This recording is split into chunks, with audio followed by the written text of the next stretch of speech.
How's it going, Brad? I had a question about Cam. I'm sure you know him pretty well. I haven't been here this long, but got a couple of penalties called on him Saturday, maybe kind of ticky-tack. How does he handle that, during the game, immediately after the game? What kind of emotions do you see on him when he gets called for a penalty? Yeah, well, Cam Smith, as you can tell on the field, like he puts everything out there. He plays balls to the wall, and he's a very competitive guy. So, of course, calls like that, like he's gonna get frustrated, and you can see that on the field, But that's any competitor, who gets a call like that, who you feel like might be a little ticky tack, could be either way. But he lets his emotions show at first, and then riles it in, gets it back together, and next play mentality. That's what you have to have. So. Brad, Jordan Burch was just in here talking about Missouri's offense and how they like to shift and maybe change some eyes a little bit. As a guy who plays in the middle of this defense, what are some of the keys to defending that, and how much of that normally is just window dressing and just trying to make a defense get out of a gap or two? Right. Well, I feel like majority of it is what you just said, window dressing and trying to get people out of gaps and get guys' eyes in the wrong places and stuff like that. So just preparation for that is just watching film, knowing where you're supposed to be, knowing who's handling those motions, and knowing when you have to, be accountable of those motions as well. So I just feel like film and communication as a defense, we're all wrong, we're all right mentality, So if we're talking and communicating and everybody's on the same page, then we're going to get it all handled. So that's one of the things that we're just focusing this week is just on communication, making sure we're all on the same page and everybody knows their responsibility. It being homecoming week, you're a 6-year guy from Pendleton. Just what does it mean to be able to suit up for this state, and kind of what does homecoming and represent the area kind of mean to you? Yeah, I mean, it means a lot, most definitely, homecoming. I consider this my home, even though I'm from the upstate, like you said. I've adopted the Midlands as my home, my second home. I have family that are from this area, the Orangeburg, Columbia area. So I've been up here, as a young kid. And just this, with it being two more home games, you gotta take advantage of it. Like you don't get this crowd everywhere. You don't have that atmosphere everywhere. So I'm just trying to soak it all in these last few and just go all out, and give it my all. Brad, given the ups and downs that you've had here in your stay, what is this winning streak, being in the top 25? What does it mean for you right now? Well, yeah, I was joking with Demo the other day when I came in, and I was like, Demo, man, I woke up this morning and we were 5-2, man, and he was just like, yeah, Brad, it's a different feeling, huh? And I was like, yeah, it is, and it just feels good, man. We already have that positive atmosphere in this building already, regardless of the fact. So just to have some, just some positivity coming along with it, with what we're actually trying to do. With winning 4 games in a row and beating teams that we haven't beaten in however many years or whatever, it's a good feeling and it's a good momentum shift, and we want to keep that going. We're going to ride that momentum, and we're not going to change up anything or do anything different. We're going to attack every week the same that we have been doing, with even more tenacity and even more focus. But it's a good reassurance, to have that. It feels good. Do you talk to any of your teammates about that? Do you remind them that you've been on some teams around here that have had success like this? Yeah, and I have to remind myself too, because I'm thinking that they felt that though, but I got to remind myself like, yo, these guys just got here, so this is all they know, which is a good thing too. Like, I was talking to some of the younger guys, like the TJ Sanders and stuff, and the Brian Thomases, and this is what they know. So this culture, this standard that we set of winning, so far this season, like they're becoming accustomed to it, So they're gonna want that. That's gonna be their standard. They're gonna shoot for that every year. So I feel like that's good for them and that's great. But I gotta remind those guys too, like, it just don't happen. It don't come easy, like, So you gotta work for that. You gotta put in the work, and once you do that, things will fall into place. So. Brad, obviously Mo and Strawn are out for the season, but I think last week was one of the first weeks you guys have had pretty much everyone healthy as far as the defense goes. I guess just what's that like to see that group actually, one, on the field together at the same time, and two, I guess just how much does that help to have your sort of full complement going forward, and how can you guys kind of parlay that now the rest of the way? Yeah, I mean, it's a long season and it's a tough season playing in the SEC. But having everybody last week, it was definitely a good feeling. It was great to have all the guys out there on the field. We had all types of players taking reps, from second string guys and some guys who were, third string guys. We had freshmen on the field.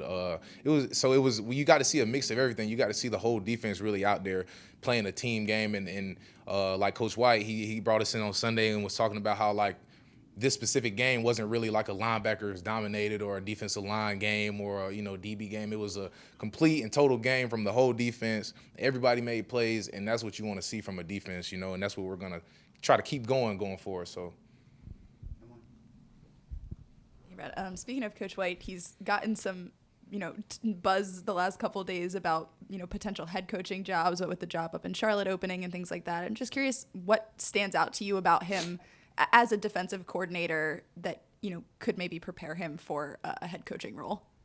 Well, Coach White, he has the potential to do whatever he wants to do. If he wants to become a head coach, he definitely can do that. I just feel like one thing that stands out to me about him, he's just a down-to-earth guy. Like, most defensive coordinators, like you think of them as, I don't know, even coordinators in general, you might think of them as like, like, I don't know, just kind of like not above the program, but I don't know. Coach White is a guy that, like, anybody feels comfortable talking to, from a guy who's taking scout reps to a guy who's playing 80 snaps a game. Like, anybody feel comfortable coming alongside Coach White and just having a conversation, and don't have to be about football, So that's one of the things that I feel like really stuck out to me about his character and just type of man he is, and all football things aside, just that in general, like that speaks volumes for me. So. Yeah, Brad, the offense has been using Christian Beal-Smith since he's starting to get back as kind of like a power back. I know you play against him or, observe him in practice and things like that. But what about his game sticks out to you, and what have you observed since he's been starting to get back a little bit healthy? Mm-hmm. Well, Christian's the type of guy, he's a hard-nosed guy. Like, he comes to work the same way every single day. He's going to give you all he's got every play, whether he's blocking, like he had a tremendous play. I forgot who it was we were playing, but there was a reverse. I think he was leading for either Stogner or Jalen Brooks, and he was coming around the edge and just, like, clean 3 guys, like, back to back, just leading, blocking down the field, So, like, that's just the type of guy he is. Whatever his role is, he's going to do it to the best of his ability, which I have a ton of respect for, because you're not going to be getting the ball 1,000 times a game, So whatever you're doing, you just want to make sure you do it to the best of your ability, and he's the epitome of that. So, definitely respect for that. Respect to him. Brad, I'm guessing you saw the celebration photos the celebration at Tennessee a couple weeks ago after Alabama. Guys rushing the field. The same thing happened at LSU. Have you ever been involved in anything like that? And when you see things like that, is it look fun to you? Does it look scary? Or, I guess it depends on what side of that game you're on. I was about to say, yeah, absolutely. It depends on what side you're on.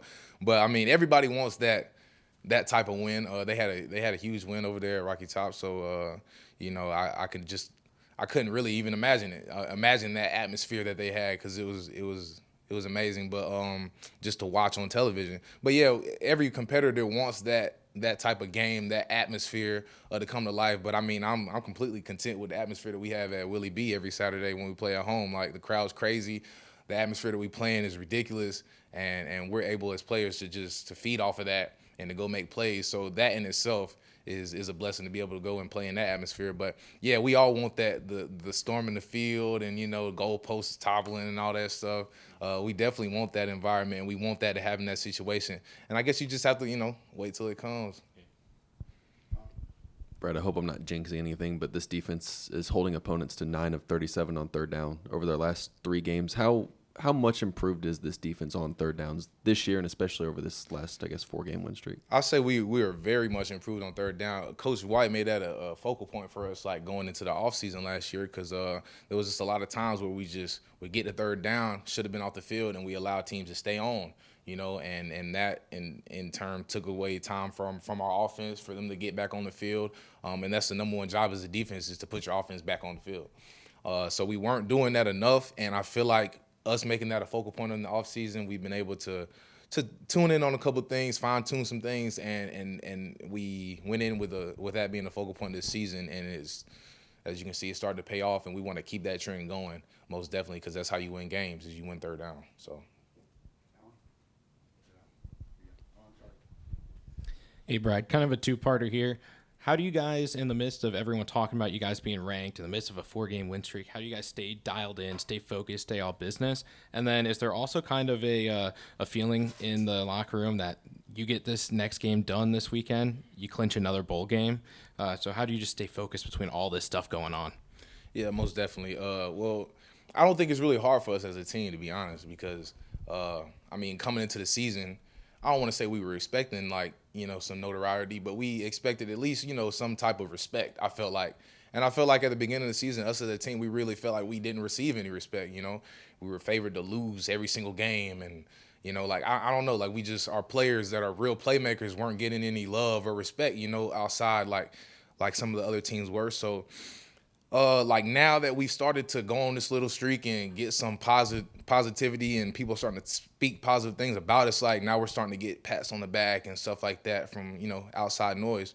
But the same way where we had blinders on and we were trying to stay focused on what we had to do in order to receive that, I guess, positivity and to be looked at in that light is the same way we're doing now, is just, blinders on, and we're blocking out that same positivity, because really our focus has been, Coach Beamer has been emphasizing just resisting comfort.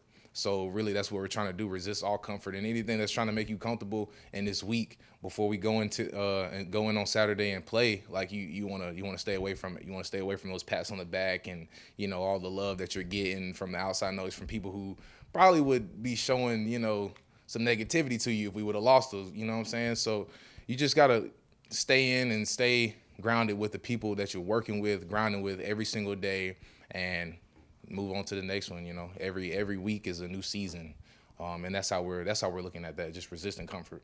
So. Hey, Brad, we kind of talked about it earlier, but this defense has really gotten some pieces back in the last couple of weeks, and particularly Cam Smith and Darius Rush. What's it like playing in front of those two guys? Yeah, those guys are dogs, man.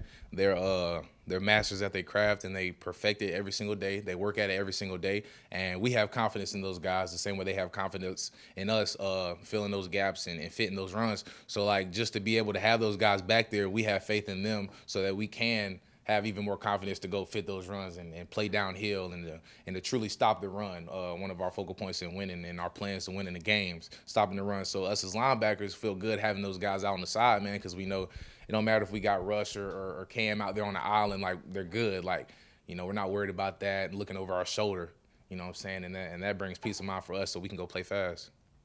Thank you, Brad. Yes, sir.